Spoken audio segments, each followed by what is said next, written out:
بسم اللہ الرحمن الرحیم۔ السلام علیکم۔ امید کرتی ہوں آپ سب خیریت سے ہوں گے۔ ناول ٹیپو سلطان کی اگلی قسط کے ساتھ حاضر ہوں۔ انگریزوں نے غداروں کے ساتھ مل کر اس زور کا حملہ کیا کہ سلطان کے بے شمار لشکری کٹ مرے، جس کے نتیجہ میں سلطان کو اپنے لشکر کے ساتھ پیچھے ہٹنا پڑا۔ سلطان جب اپنے دارالسلطنت لوٹے تھے، ان کے پیچھے پیچھے انگریز جنرل حارث نے بھی ایک لشکر کے ساتھ دریائے کاویری کو عبور کر کے ٹیپو سلطان کے دارالسلطنت کے مغربی جانب اپنے لشکر کے ساتھ پڑاؤ کر لیا۔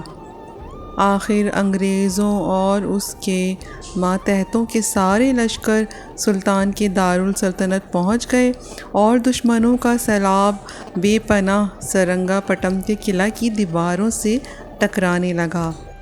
سلطان دشمن کے سامنے دیوار اور چٹان کی طرح جمع رہا۔ اس نازک وقت میں جب کہ سارا نظام درہم برہم ہو چکا تھا، سلطان نے اپنے مشیروں کے کہنے کے باوجود کسی اور جگہ منتقل ہونا پسند نہ کیا۔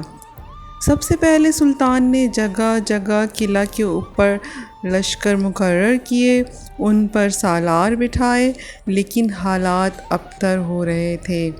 پھر سلطان نے قمر الدین کو ایک لشکر دیا تاکہ وہ قلعہ سے باہر نکل کر انگریزوں کے لشکر کے اس حصے پر حملے آور ہو جو انگریزوں کے لیے کمک، اسلحہ، ضرورت کی دوسری اشیاء لانے پر مقرر تھا۔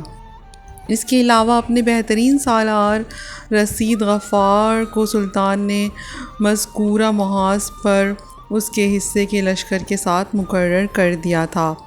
سلطان کے لشکر کے مختلف حصوں نے انگریزوں کے مختلف محاذوں پر حملے شروع کیے، لیکن کوئی خاص کامیابی نہ ہوئی۔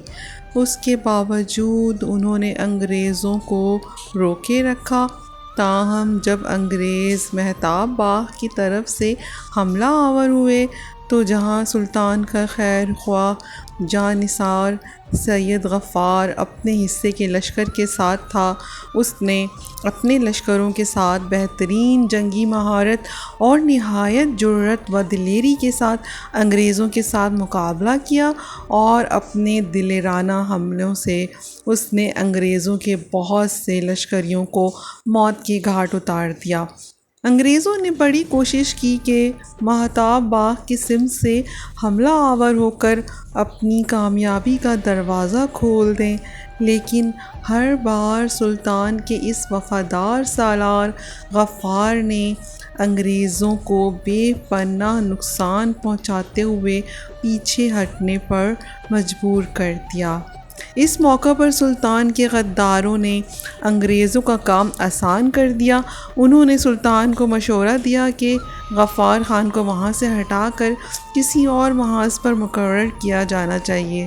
سلطان ان کی باتوں میں آ گیا اور سید غفار کو وہاں سے ہٹا کر دوسری سمت بھیج دیا۔ چونکہ غدار اپنا کام کر رہے تھے، غفار کے وہاں سے ہٹتے ہی انگریزوں نے غداروں کے کہنے پر وہاں حملہ کیا اور مہتاب باغ پر انہوں نے قبضہ کر لیا۔ چونکہ سلطان کے اپنے لشکر میں فرانسیسی بھی تھے، ان کو بلوا کر سلطان نے ان سے مشورہ کیا۔ ان کے سالار نے سلطان کو مخاطب کر کے کہا، سلطان محترم، ہم جانتے ہیں انگریز آپ پر اس لیے حملہ آور ہو رہے ہیں کہ آپ سے ہمارے تعلقات بہترین ہیں۔